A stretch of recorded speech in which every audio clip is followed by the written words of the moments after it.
Thank you, John. Hello, everyone. Good morning. Fine, stay silent. Good morning, Sean. Good morning, Sean. I live for it. So, my name's Sean Hopkins. I'm ARIN's policy analyst. We're going to walk you through a few things that are happening outside our neck of the woods.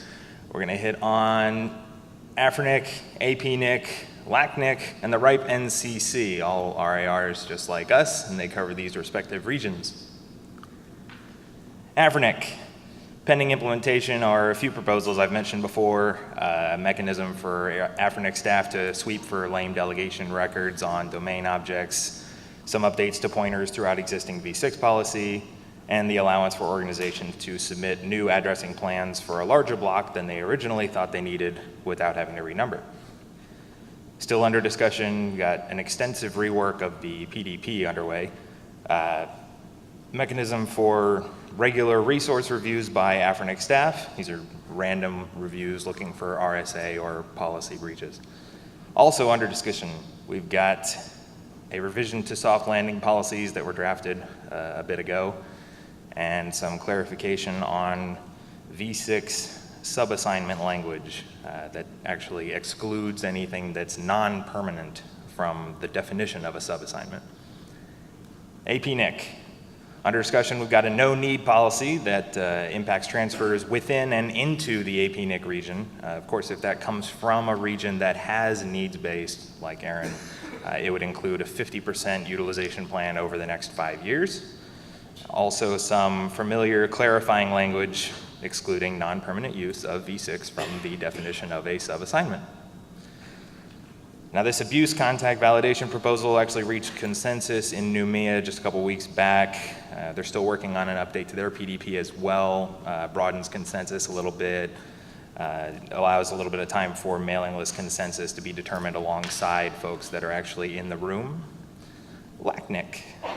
Recently implemented, there's an IP-based geolocation proposal that went through, a sweep for V6 policy for some outdated references, minor inconsistencies, things like that.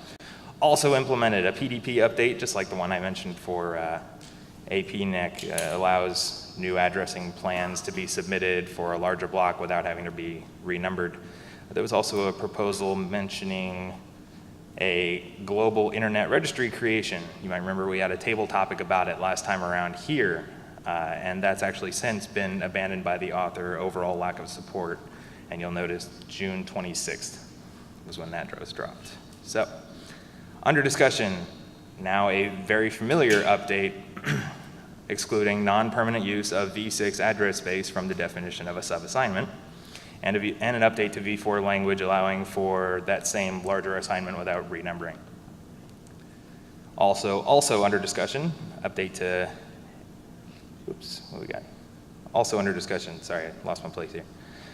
A bit more on the docket, some reference alignment in V4 end user policy, minor updates to the PDP. It's actually a follow-up to a larger revision to the PDP that was pushed through a little bit ago.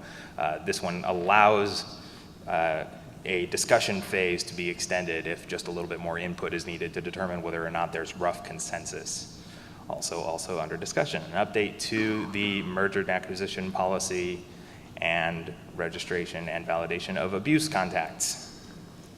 RIPE NCC, last but not least, recently implemented some updates to minor outdated info in V4 policy, clarification on some definitions in V6 policy, and abuse contact validation. Remember that from 10 seconds ago? All right.